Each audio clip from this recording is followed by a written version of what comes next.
চন্দ্রকোনায় বেহাল রাস্তা, পুজোর আগে ফিরবে কি হাল আরজি জনতার। বর্ষার মরশুমের দিকে দিকে বেহাল রাস্তার করুণ ছবি দেখা গেছে। আবার কোথাও চলাচলের অযোগ্য রাস্তায় খাটিয়াই করে রোগীকে স্বাস্থ্যকেন্দ্রে নিয়ে যাওয়ার ছবি আকছার দেখা গেছে। এরকমই একটি বেহাল রাস্তার ছবি ধরা পড়ল পশ্চিম মেদিনীপুর জেলার চন্দ্রকোনায়। চন্দ্রকোনা 1 নম্বর ব্লকের জগন্নাথপুর থেকে সীতারামপুর প্রায় 18 কিলোমিটার পিচ রাস্তার বেহাল দশা।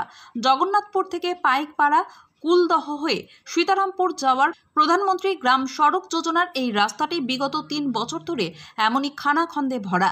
রাস্তার অধিকাংশ জায়গায় পিচ উঠে গিয়ে ভিতরের স্টোন চিপ বেরিয়ে পড়েছে।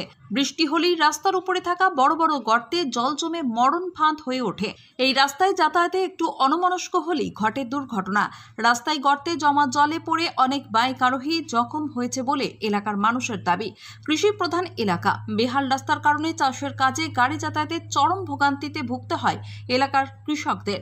এই ভোগান্তিতে পড়তে হয় এলাকার স্কুল পড়ুয়াদেরও। এমনকি এহেন বেহাল রাস্তার ফলে স্বাস্থ্য সংক্রান্ত কোনো জরুরি প্রয়োজন পড়লে এলাকায় অ্যাম্বুলেন্স সহ কোনো গাড়ি যেতে চায় না। মনোহরপুর 1 ও মনোহরপুর 2 এই 2 গ্রাম পঞ্চায়েতের একটা অংশের মানুষ যাতায়াতে নির্ভরশীল এই বেহাল রাস্তার উপর। তবে এলাকার মানুষ চাইছেন সামনে পুজোর মরশুম রয়েছে, তার আগেই রাস্তাটা অন্তত মেরামত করা হলে ভালো হয়। এখন দেখার চন্দ্রকোনার এই বেহাল রাস্তার হাল কবে ফিরে। এই তো বাসিন্দা, এই যে রাস্তাটা, এই রাস্তাটা কতদিন ধরে এরকম বেহাল অবস্থা, কি সমস্যা হয়? রাস্তাটা পুরোটা রাস্তাটাই খারাপ হয়ে গেছে। রাস্তাটা প্রায় আজকে 1 বছর পুরো এরকম হয়ে গেছে আজকে। মানে বহু মানুষের যাতায়াত করে, বহু মানুষ। এটাই মূল রাস্তা। এটাই মূল রাস্তা।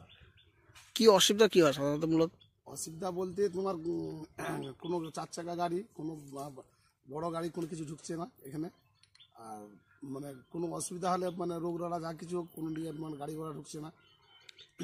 এইটা প্রচুর অসুবিধা হচ্ছে। রাস্তাটা যেমন ঠিকঠাক করে মেরামত করা হয়। কিন্তু মাঝে মধ্যে বৃষ্টি হয়, আর বৃষ্টি হলেই ব্যাস তাহলে বেহাল অবস্থা হয়ে যায়। মানে চতুর্দিকে খানাখন্দ। হ্যাঁ।